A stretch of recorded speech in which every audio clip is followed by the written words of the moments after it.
Hello my dear friends, कैसे हैं आप सब लोग। आज आपको मैं ई टाइम पर यूट्यूब चैनल के माध्यम से सीटेट एग्ज़ाम में ईवीएस से रिलेटेड पूछे जाने वाले प्रश्नों की चर्चा करेंगे जो आपके सुपर टेट में भी पूछे जा सकते हैं। तो आइए स्टार्ट करते हैं ईवीएस पर्यावरण अध्ययन, जो आपकी एक मैराथन क्लास रहेगी जिसमें आपका third, fourth and fifth class का संपूर्ण एनसीईआरटी का निचोड़ है। तो आइए स्टार्ट कर लेते हैं। सबसे पहले हम लोग जंतु एनिमल्स यानी जंतु एनिमल्स प्रारंभिक स्तर पर जीवों का वर्गीकरण कीड़े पक्षियों, रेंगने वाले व स्तनधारी के रूप में किया गया सामूहिक रूप से इन्हें जानवर कहा जाता है। तो जानवर का मतलब होता है कि जहाँ पर कीड़े, पक्षी, रेंगने वाले व स्तनधारी के रूप में एक सामूहिक रूप से इन्हें जानवर कहा जाता है।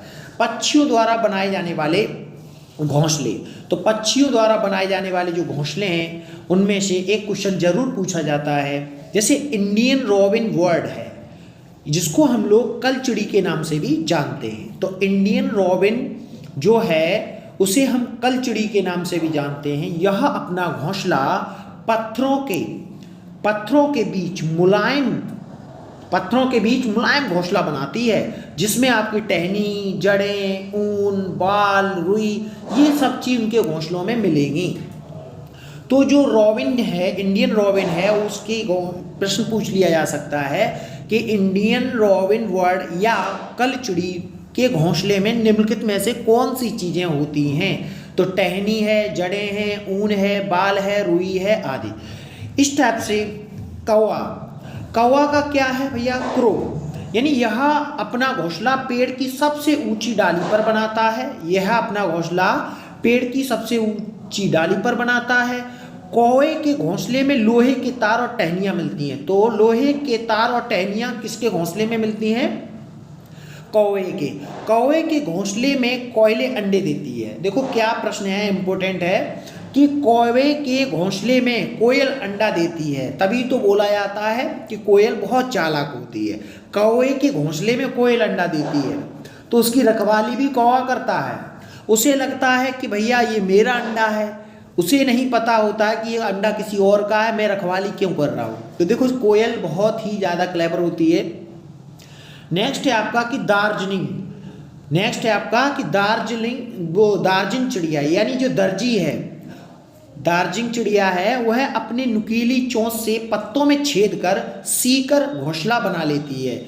यानी एक तरह से जैसे जो टेलर होते हैं वो कपड़े सिलते हैं, इसी प्रकार से यह चिड़िया उसमें सिलाई करती है, पत्तों में क्या करती है, सिलाई करती है। तो ये जो दार्जिन है वो दर्जी, और दर्जी क्या है, कपड़े सिलता है। नेक्स्ट बीवर पक्षी जो है वो उनमें से एक नर और एक मादा। तो यहाँ पे नर वाला जो है वो घोंसला बनाता है और मादा उसे चुनती है। जो मादा है उसका सिलेक्शन करती है कि कौन सा घोंसला अच्छा है। तो बीवर पक्षी जो है वो आप समझ रहे हैं कि बीवर पक्षी जो है नर घोंसला बनाता है और मादा उसमें से सिलेक्ट करती है कौन सा घोंसले में हमको अपना जीवन यापन करना है या फिर अंडे देने हैं। नेक्स्ट है आपका फाख्ता पक्षी। जो फाख्ता पक्षी है वो अपना कांटों के बीच या मेहंदी की मेड़ में अपना घोंसला बनाती है। फाख्ता यानी डव, जो एक डव साबुन आता है उस पर यही वाला पक्षी छपा होता है, लेकिन हम लोग देखते हैं कि ये वाइट नहीं है, साबुन वाइट होता है, इसके लिए ये उसका इमेज रहता है कि, लेकिन ये पक्षी वही पक्षी है जो डव साबुन पर जो नहाने वाला डव सोप आता है उसमें होता है। नेक्स्ट है आपका गौरैया। जो गौरैया है, स्पैरो एंड पीजन, ये कहाँ घोंसला बनाते हैं? तो गौरैया आमतौर पर घर के आसपास घोंसला बनाती है या अलमारी के पीछे, छत या आईने के पीछे। कबूतर पुराने मकान और खंडरों में ज़्यादा अपना घोंसला बनाते हैं। नेक्स्ट है आपका बसंत गौरी। देखो ये पिछली बार क्वेश्चन पूछा गया था कि बसंत गौरी पेड़ के तनों में गहरा छेद बनाकर अंडे देती है। बसंत गौरी जो पक्षी है वो तनों में यानी पेड़ की जो शाखा होती है उसमें छेद बना करके अंडे देती है उसमें। नेक्स्ट है आपका शक्करखोरा। नेक्स्ट पक्षी है शक्करखोरा। वो कहाँ पर अपना घोंसला बनाता है? तो यह पेड़ या झाड़ी की डाली पर लटकता हुआ घोंसला बनाते हैं। इनमें क्या क्या मिल सकता है? रुई मिलेगी, सूखे पत्ते मिलेंगे व कपड़ों के चीथड़े छोटे छोटे टुकड़े मिलेंगे। शक्करखोरा पक्षी। नेक्स्ट है आपका उल्लू। ये क्वेश्चन उल्लू से रिलेटेड इसलिए पूछा जाता है कि 360 डिग्री ये अपनी गर्दन को घुमा लेता है, तो इसीलिए क्वेश्चन। और ये रात्रिचर प्राणी है। ये कैसा प्राणी है? रात्रिचर प्राणी है। नेक्स्ट है आपका मैना पक्षी।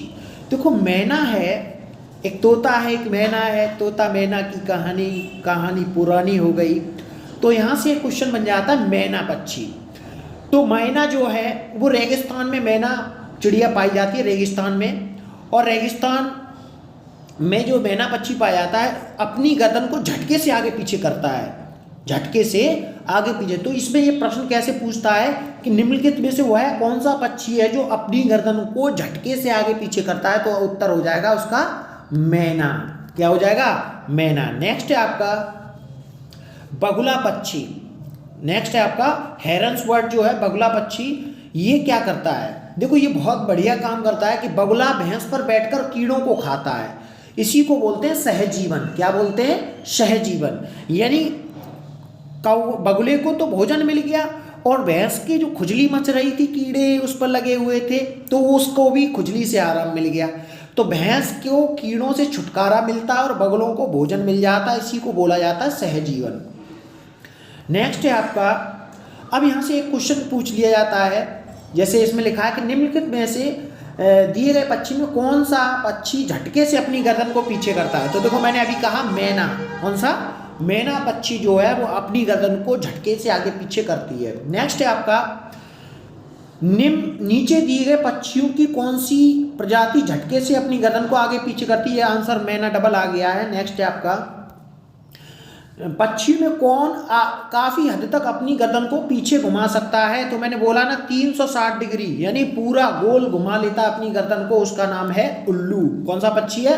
उल्लू। नेक्स्ट वन है आपका निम्नलिखित पक्षियों में से कौन सा पक्षी मरे हुए जानवरों को खाकर पर्यावरण को स्वच्छ रखता है? तो जाहिर सी बात है वो है गिद्ध। क्या है? गिद्ध। यानी ये पृथ्वी को स्वच्छ कर देता है। जो मरे जानवर होते हैं उनको खा करके पृथ्वी पर से जो बदबू या जो गंदगी फैलती है उसको साफ कर देते हैं। इसीलिए इसको प्रकृति का मेहतर भी बोला जाता है। नेक्स्ट है आपका,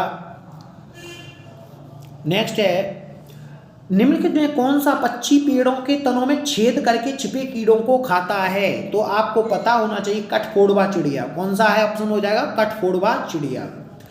नेक्स्ट है कौन सा पक्षी पत्तों को सीकर घोंसला बनाता है? तो सीकर का मतलब समझना है सिलना, और सिलता कौन है? कपड़े, दर्जी। तो यहां से आंसर हो जाएगा दर्जन चिड़िया। नेक्स्ट है आपका जानवरों की विशेषता के बारे में अब चर्चा करेंगे। तो जानवरों की क्वालिटी, कैरेक्टरिस्टिक्स ऑफ एनिमल्स। हाथियों की विशेषता क्या है? अब हाथी भैया झुंड में रहते हैं। एक बड़ा हाथी एक दिन में 100 किलो से ज़्यादा पत्तियां खा लेता है, केवल 2 घंटे से 4 घंटे ही सोता है, और बुजुर्ग हथनी झुंड की नेता होती है। इस टाइप से ये क्वेश्चन पूछ लेता है। हाथी झुंड में रहते हैं, एक बड़ा हाथी एक दिन में 100 किलोग्राम से ज़्यादा पत्तियां खा लेता है, केवल 2 से 4 घंटे ही सोता है हाथी, और बुजुर्ग हथनी है जो झुंड की नेता होती है। इसका मतलब है फीमेल जो एलिफेंट है और जो बड़ी बूढ़ी है यानी ओल्ड है, सबसे ओल्ड है, वही उसकी लीडर होती है। इस टाइप से क्वेश्चन पूछ लिया जाता है। नेक्स्ट है आपका इसमें 10 से 12 हाथी वह बच्चे एक झुंड में रहते हैं। हाथी 14 से 15 साल की आयु तक ही झुंड में रहते हैं, और 3 महीने के हाथी के बच्चे का वजन 200 किलोग्राम होता है। 200 किलोग्राम होता है। हाथी को केले बहुत पसंद हैं। हाथी को पसीना नहीं आता। वह पृथ्वी स्थल से सबसे बड़े स्तनधारी है। तो सबसे बड़ा स्तनधारी क्या है? हाथी। नेक्स्ट है सांप। सांप की विशेषता के बारे में बात करें, क्वालिटी ऑफ स्नेक या कैरेक्टरिस्टिक्स ऑफ स्नेक। तो यहाँ से प्रश्न कैसे पूछता है? भारत में केवल 4 तरह के जहरीले सांप पाए जाते हैं। उनमें से बेचारा प्यारा सा है नाग, उसके बाद है करैत और दुबोइया, और उसके बाद है अफाई। ये यानी इसको हम लोग नाग को कोबरा कहते हैं, करैत को कॉमन कैरेट्स कहते हैं, दुबैया को रसेल्स वाइपर कहते हैं, अफैया को शॉ स्केल्ड वाइपर कहते हैं। ये बहुत ज़्यादा खतरनाक सांप होते हैं भैया। सांप के काटने की दवा सीरम सांप के जहर से ही बनती है। इसका मतलब है भैया सांप की जो दवा है वो उसी के जहर से बनाई जाती है, उसी को हम लोगों को क्या बोला जाता है, सीरम। सांप के 2 खोखले दांत होते हैं जिनके द्वारा जहर छोड़ता है। सांप के 2 खोखले दांत होते हैं जिनके द्वारा वह जहर छोड़ता है। जैसे आपने कभी देखा होगा जीभ से आपके पानी निकल जाता है, सेम टू सेम जब सांप काटता है उसी प्रकार से उसके जो अंदर के दांत हैं वहाँ पर जहर की थैलियाँ लगी होती हैं। जब वो काटता है तो वो थैलियाँ छिद जाती हैं, जिसकी वजह से वो जहर है इंसान के शरीर में प्रवेश कर जाता है। सांप के बाहरी कान नहीं होते हैं, वह जमीन पर हुए कंपन से ही यानी वाइब्रेशन से सुनता है। सांप के दांत नुकीले होते हैं परंतु वह भोजन को चबाता नहीं अपितु निगलता है, यानी वो डायरेक्टली बिना चबाए अंदर ले जाता है। गिलहरी यानी स्क्वेरल्स की बात करें, गिलहरी के दांत हमेशा बढ़ते रहते हैं लेकिन घिसने और कुतरने से छोटे हो जाते हैं, वरना तो गिलहरी के दांत बहुत बड़े हो जाएंगे, वो तो सबको खा जाएगी। स्लॉथ क्या है, वो भालू जैसा लगता है, वाइट कलर का लगे या ब्राउन कलर का लगे, लेकिन हाँ भालू जैसा होता है। स्लॉथ भालू जैसा जानवर है, यह 17 घंटे सोता है, यह 40 वर्ष तक जीता है, यह अपने पूरे जिंदगी में केवल 8 पेड़ों की पत्तियां खा पाता है। ये है भैया स्लॉथ। बाघ की विशेषताएं, बाघ क्या है भैया, बाघ की विशेषताएं, बाघ अपने शिकार का सही पता हवा द्वारा मूंछों के कंपन से माप लेता है, यानी मूंछों से पता कर लेता है कि ये शिकार आ रहा है। इससे अंधेरे में रास्ता ढूंढने में भी आसानी मिलती है। बाघ मूत्र की गंध से यानी जो टॉयलेट होती है उसकी स्मेल से दूसरे बाघ को पहचान लेता है कि ये बाघ इस साइड में है। नेक्स्ट है आपका बाघ की विशेषताएं, कैरेक्टरिस्टिक ऑफ टाइगर। बाघ का गुर्राना 3 किलोमीटर तक दूर तक सुना जा सकता है। बाघ अंधेरे में हमसे 6 गुना बेहतर देख सकता है। रेशम कीट की विशेषताएं, रेशम कीट है तो रेशम कीट अपनी मादा को कई किलोमीटर दूर से पहचान लेता है। महत्वपूर्ण बिंदु, इंपोर्टेंस पॉइंट्स, पक्षियों के पंख उड़ने सर्दी गर्मी से बचाने के लिए रूपांतरित होते हैं। पक्षियों की चोंच में दांत नहीं होते, पक्षियों की चोंच में दांत नहीं होते, पक्षियों में मूत्राशय नहीं होता, यह प्रवास पर जाते हैं और समताप प्राणी होते हैं। पक्षियों के हृदय में 4 कोष्ठ होते हैं, 2 निलय 2 अलिंद। गौरैया, फाख्ता, शक्करखोरा जोड़ों में रहते हैं। ऐसे पूछ लेता है निम्नलिखित ऐसे कौन से पक्षी हैं जो जोड़ों में रहते हैं, तो ये गौरैया, फाख्ता, शक्करखोरा। ये अपना घोंसला स्वयं बनाते हैं। एमू, कीवी, पेंगुइन, रिया एवं शुतुरमुर्ग ना उड़ने वाले पक्षी हैं। पक्षी केवल अंडे देने के लिए घोंसला बनाते हैं अप्रैल के महीने में। तो प्रश्न यहाँ से पूछता है कि निम्नलिखित में से कौन से महीने में ज़्यादातर पक्षी अपने अंडे देने के लिए घोंसले को रेडी करते हैं। महत्वपूर्ण बिंदु, पक्षियों की हड्डियां खोखली होती हैं, उनमें हवा भरी हुई होती है। पक्षी एक ही समय में 2 आंखों से 2 अलग अलग चीज़ों पर नज़र डाल लेते हैं। पक्षी देखने हेतु अपनी गर्दन को घुमाते हैं क्योंकि उनकी आंखों की पुतलियां नहीं घूमती। यहाँ से क्वेश्चन बनता है पुतलियों वाला। चीलबाज व गिद्ध हमसे 4 गुना ज़्यादा दूर तक देख पाते हैं और चीता 6 गुना ज़्यादा देखता है। चीलबाज गिद्ध हमसे 6 गुना ना बता के 4 गुना लिखा होगा।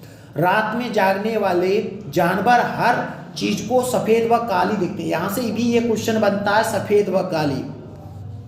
महत्वपूर्ण बिंदु में फिर से आगे आते हैं। कान सुनने में मदद करते हैं। पक्षी, मेंढक, छिपकली, मगरमच्छ के भी कान होते हैं लेकिन दिखाई नहीं पड़ते, इनके छेद जैसे कान होते हैं।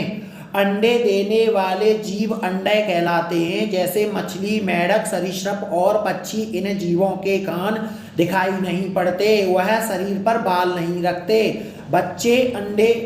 बच्चे देने वाले जीव जरायु जो कहलाते हैं। जैसे स्तनधारी, इनके कान दिखाई पड़ते हैं तथा शरीर पर बाल होते हैं। और भी महत्वपूर्ण बिंदु में बात करते हैं। गाय के आगे के दांत छोटे, पीछे के बड़े व चपटे होते हैं। बिल्ली के दांत नुकीले, मांस फाड़ने हेतु प्रयोग में आते हैं। कंगारू चूहा कभी पानी नहीं पीता है। आप लोगों ने देखा होगा कंगारू चूहा? अगर देखा है तो बताना कमेंट बॉक्स में यस और नो। छिपकली, मेंढक, सर्प सर्दी से बचने हेतु शीत निद्रा में चले जाते हैं। गाय 4 घंटे, अजगर 18 घंटे, जिराफ 2 घंटे और बिल्ली 12 घंटे, हाथी 4 घंटे और शेर 8 घंटे सोता है। यहाँ पर एक प्रश्न समझ में आया होगा, पुराना वाला दोहा सुना होगा कि अजगर करे न चाकरी और पंछी करे न काम और दास मलूका कह गए और सबके दाता राम। इसका मतलब है यहाँ पर जो अजगर है वो भैया 18 घंटे सोता है। भैया 18 घंटे सोएगा तो काम धंधा तो करेगा नहीं, तभी तो ये डायलॉग बनाया कि अजगर करे न चाकरी और पंछी करे न काम और दास मलूका कह गए और सबके दाता राम। आगे पॉइंट है आपका, सांपों को नचाने वाले को कालबेलिया कहते हैं। तो कालबेलिया किसे कहते हैं? जो सांपों को नचाते हैं उनको कालबेलिया, लेकिन हमारे यहाँ तो भैया सपेरा कहते हैं। कालबेलिया लोग सांप के डंक के निशान से जाने जाते थे कि सांप ने काटा है, यानी कालबेलिया लोग सांप के डंक के निशान से जान जाते थे कि कौन से सांप ने खाया है। एक है निशान के, 2 है कि 3 है, वो इससे पता कर लेते हैं कि कौन से सांप ने इनको काटा है। कालबेलिया लोग बेटी की शादी में सांप को तोहफा करते हैं। भैया गिफ्ट काय का देते हैं? स्नेक। अपने यहाँ तो भैया पता नहीं क्या क्या गिफ्ट देते हैं, लेकिन भैया कालबेलिया लोग हैं अपनी बेटी की शादी में सांप को तोहफा देते। अब आपको उत्तर बताना है। वह भालू जैसा दिखता है पर भालू नहीं है, तो आंसर यहीं से हो जाएगा आपका क्या? स्लॉथ। मैंने बोला भालू जैसा दिखता है बट भालू नहीं है। आगे है, नीचे दिए गए जीवों के समूह में किनकी दृष्टि सर्वश्रेष्ठ हो? दृष्टि का मतलब है सबसे ज्यादा दूर तक कौन है? 4 गुना भैया बाज, चील और गिद्ध। बस यही हो गया आंसर। जानवरों में कान के आकार का संबंध किस चीज से होता है? शरीर के रंग से, शरीर की लंबाई से, सुनने की शक्ति से, शरीर के वजन से। बताइए आंसर। जानवरों में कान के आकार का संबंध किस चीज से होता है?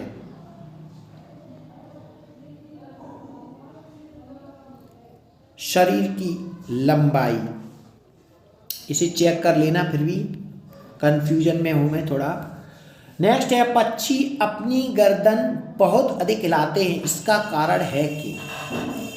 क्योंकि उनकी भैया पुतली नहीं घूमती हैं। मैंने बोला ना, उनकी आंखों की पुतली नहीं घूमती, इसीलिए वो क्या करते हैं? अपनी गर्दन बहुत अधिक हिलाते हैं। रात में जागने वाले जानवर हर चीज को कैसा देखते हैं? काला और सफेद। काला और सफेद। मैंने बोला था आपको ये क्वेश्चन इंपोर्टेंट है।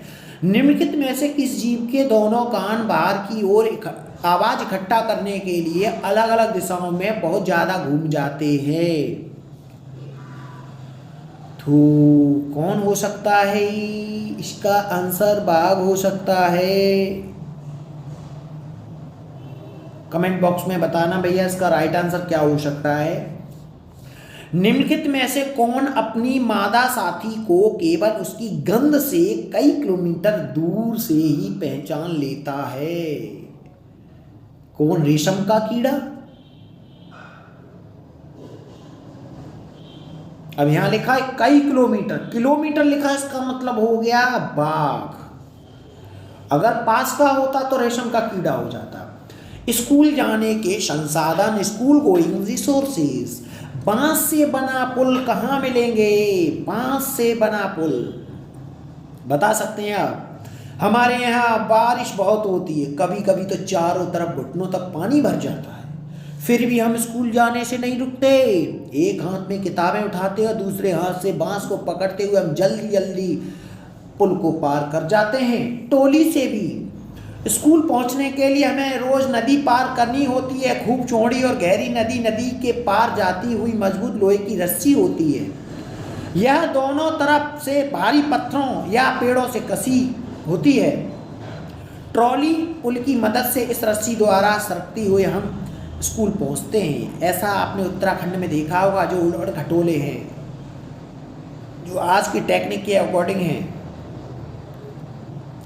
सीमेंट का पुल, हमें कई बार कई जगहों पर पानी पार करना पड़ता है। तब हम भी पुल से जाते हैं। ये सीमेंट, ईंटों और लोहे के सरियों से बने होते हैं। देखो, पुल पर चढ़ने उतरने के लिए सीढ़ियां भी होती हैं। बल्लम, यहाँ से क्वेश्चन जरूर आता है। बल्लम क्या है? केरल के कुछ भागों में बच्चे पानी को पार करने के लिए बल्लम, लकड़ी की बनी छोटी नाव को बल्लम कहते हैं, उसमें बैठ करके स्कूल जाते हैं। स्कूल चले हम। ऊंट गाड़ी, ऊंट हम रेगिस्तान का जहाज कहते हैं ऊंट को। हमारे यहाँ दूर दूर तक रेत ही रेत नजर आता है। दिन में तो रेत खूब तपती है और ऊंट गाड़ी में बैठकर स्कूल जाते हैं। बैलगाड़ी, हम बैलगाड़ी में बैठकर हरे भरे खेतों से होकर के धीरे धीरे निकलते हुए हम स्कूल पहुंचते हैं। तेज धूप या बारिश हो तो हम अपनी छतरियों को खोल लेते हैं। साइकिल की सवारी से हम स्कूल जाते हैं। जुगाड़ से भी हम स्कूल जाते हैं। जंगल में जाते हैं बच्चे कैसे? स्कूल पहुंचने के लिए हमें घने जंगल से निकलना पड़ता है। कहीं कहीं जंगल इतना घना होता है कि दिन में भी रात जैसा लगता है। उस सन्नाटे में कई पक्षियों और जानवरों की आवाज़ें हमको डरा देती हैं। बर्फ पर चलते हैं बच्चे। ऊबड़ खाबड़ पथरीले रास्तों से भी बच्चे स्कूल जाते हैं। तो किस राज्य के लोग नदी को पार करने के लिए बल्लम, छोटी नाव? तो जाहिर सी बात है केरल। किसी क्षेत्र में अत्यधिक वर्षा होने के कारण वहां के निवासी नदी को पार करने तो बांस के पुलों को इस्तेमाल करते हैं। यह क्षेत्र किस राज्य में होना चाहिए? असम। किस राज्य में लोग नदी को पार करने के लिए ट्रॉली पुली? तो जाहिर सी बात है उत्तराखंड साइड में। निम्न में से किस राज्य में लोग एक स्थान, लद्दाख होगा उसका आंसर, चेक कर लेना भैया। किस राज्य में लोग एक स्थान से दूसरे स्थान पर जाने के लिए जुगाड़ का इस्तेमाल करते हैं? हरियाणा होगा या पंजाब होगा, आप देख लेना भैया। पौधों की विशेषताएं, पौधों को पानी देने से मुरझाई पत्तियां फिर से हरी हो जाती हैं, उनमें प्रकाश संश्लेषण भोजन प्राप्त हो जाता है। प्रकाश संश्लेषण यानी जल, H2O एंड सूर्य का प्रकाश, सनलाइट एवं क्लोरोफिल की उपस्थिति से पौधे अपना भोजन बनाते हैं।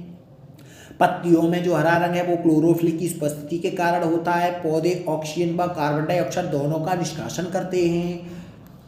रेगिस्तान ओक किसे कहते हैं? रेगिस्तान ओक 10 फुट लंबा पौधा होता है जिसकी जड़ें 300 फुट गहरी और पत्तियां कम होती हैं। यह ऑस्ट्रेलिया में पाया जाता है। इसकी जड़ें उसके तने की 30 गुना लंबी होती हैं। इसके तने में पानी इकट्ठा रहता है। सूखे पत्तों से चित्र, विष्णु चिंचालकर इंदौर मध्य प्रदेश में सूखे पत्तों से चित्र बनाते थे। यहाँ से प्रश्न पूछ लेता है कि विष्णु चिंचालकर किससे रिलेटेड हैं? तो सूखे पत्तों के चित्रकार हैं। सूखे पत्तों से चित्रकारी दिखाते थे। मधुबनी चित्रकला, वाह, मधुबनी पेंटिंग। मधुबनी पेंटिंग बिहार के मधुबनी जिले से फेमस हुई है। इसमें चावल के घोल से रंग, नील, हल्दी मिलाकर इंसान, जानवर के पेड़, फूल, फल, मछलियां, अन्य जीव जंतुओं के साथ में चित्रकलाएं बनाई जाती हैं। परागकण, पॉलिनेशन, पंखुड़ियों के अंदर फूलों के बीच में कुछ पतली पाउडर जैसी रचनाएं होती हैं, उसे पराग कहते हैं। परागकण पाउडर जैसे होते हैं। परागकण प्रक्रिया जिसके द्वारा पौधे प्रजनन करते हैं। बरगद का वृक्ष, बरगद सबसे पुराने वृक्षों में से एक है। बरगद से सहारा देने वाले जड़ें निकलती हैं। बरगद का वृक्ष सैकड़ों वर्ष तक जीवित रहता है।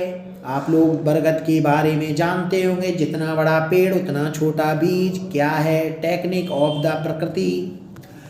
फूलों की घाटी उत्तराखंड में, कचनार के फूल की सब्जी यूपी में और केलों के फूल की सब्जी केरल में खाई जाती है। महाराष्ट्र में सहजन के फूलों के पकौड़े बनते हैं।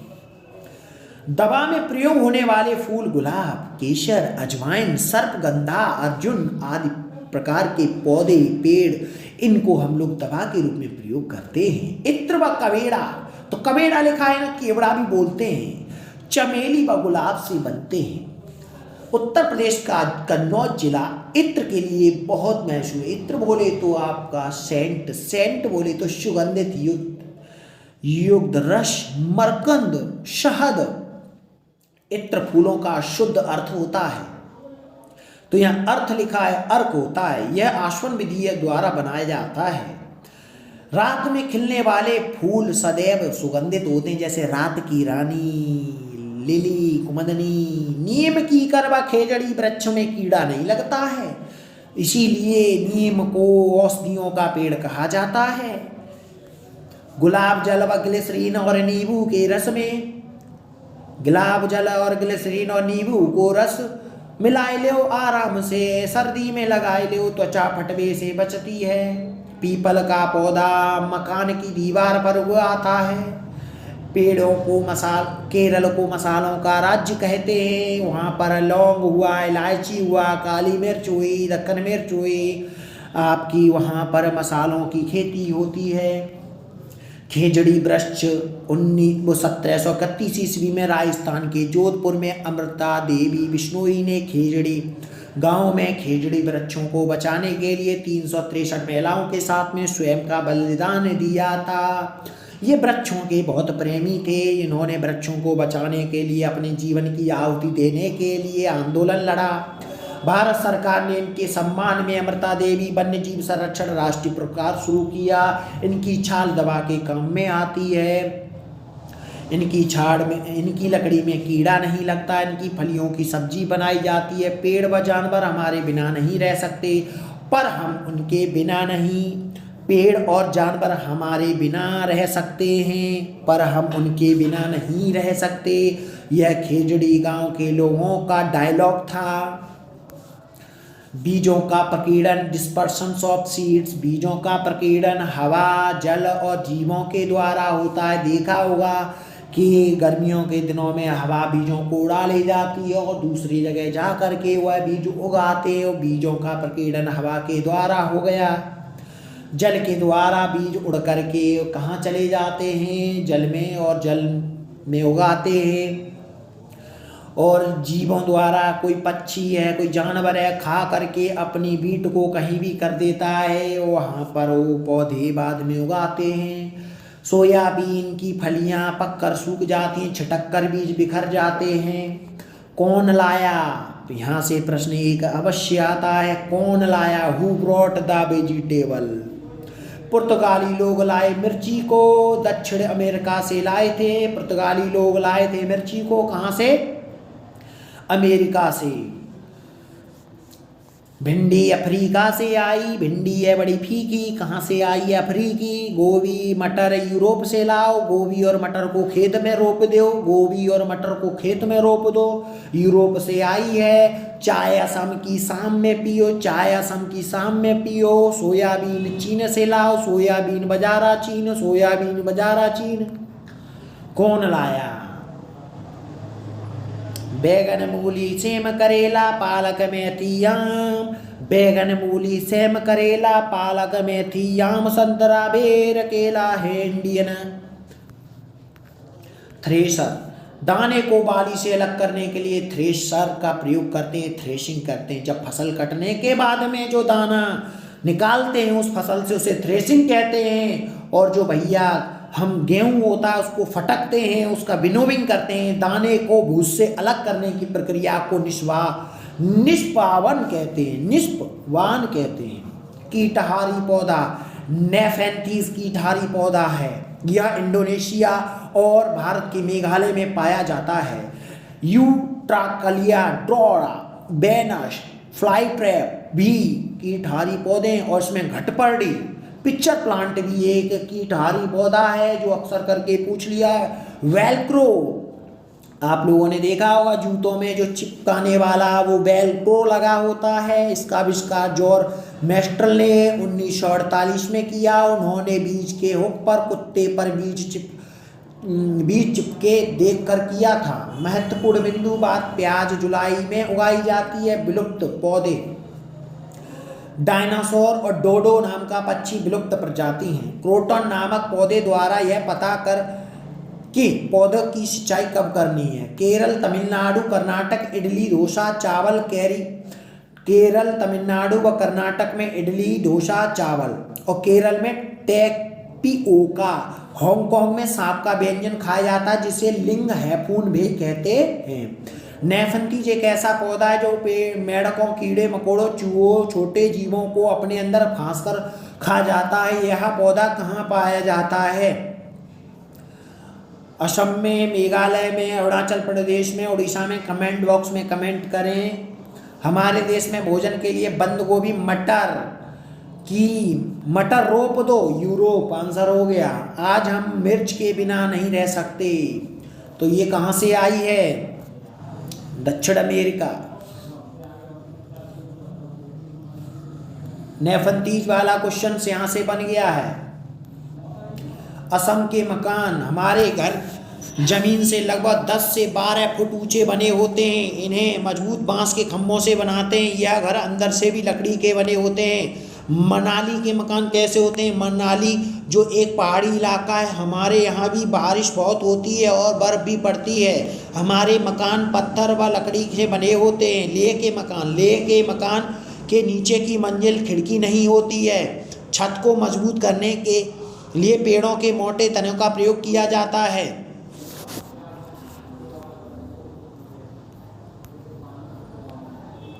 राजस्थान के मकान, हमारे यहाँ बारिश बहुत कम होती है, खूब गर्मी पड़ती है। हम लोग मिट्टी के कच्चे घरों में रहते हैं। घरों की दीवारें बहुत मोटी होती हैं। इनको लीप पोत करके सुंदर बनाया जाता है। छतें कटीली झाड़ियों से बनी होती हैं।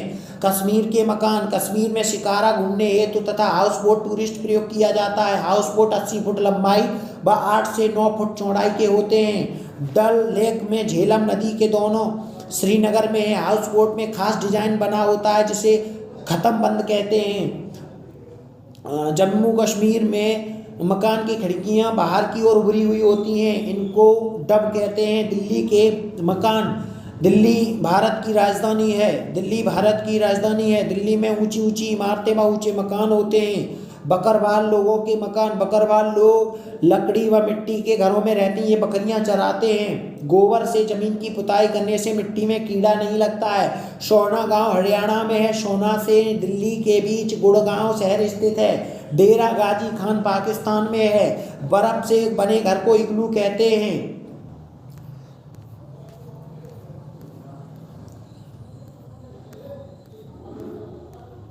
Thank you for watching my video. Thank you so much.